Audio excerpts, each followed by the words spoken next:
Welcome, Cambo News, AI.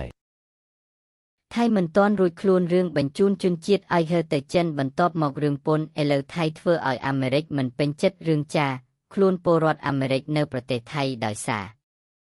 ថៃមិនទាន់រួចខ្លួនរឿងបញ្ជូនជនជាតិឲ្យហឺទៅចិនបន្ទាប់មករឿងពន្ធឥឡូវថៃធ្វើឲ្យអាមេរិកមិនពេញចិត្តរឿងចាប់ខ្លួនពលរដ្ឋអាមេរិកនៅប្រទេសថៃដែលច្បាប់ថៃចោទពីបទបានប្រមាថព្រះមហាក្សត្រដោយស្ថានទូតអាមេរិកប្រចាំប្រទេសថៃបានចេញសេចក្តីថ្លែងការណ៍បន្ទាន់មួយនៅមុននេះ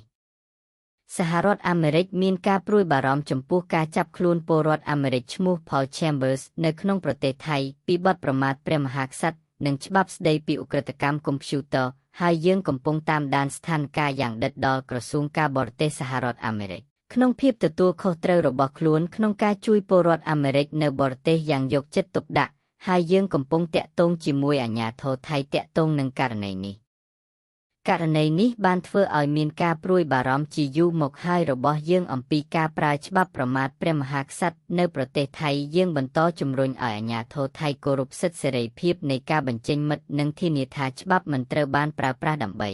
រារាំងការបញ្ចេញមតិដែលត្រូវបានអនុញ្ញាតនោះឡើយក្នុងនាមជាសម្ព័ន្ធមិត្តសន្ធិសញ្ញារបស់ប្រទេសថៃយើងនឹងតាមដានបញ្ហានេះយ៉ាងដិតដល់និងតស៊ូមតិឲ្យបានសមស្របដោយយុត្តិធម៌សម្រាប់ Paul Chambers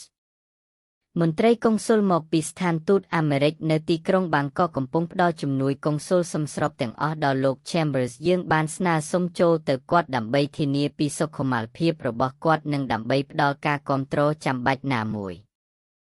អរគុណចំពោះការចូលទស្សនាវីដេអូនេះ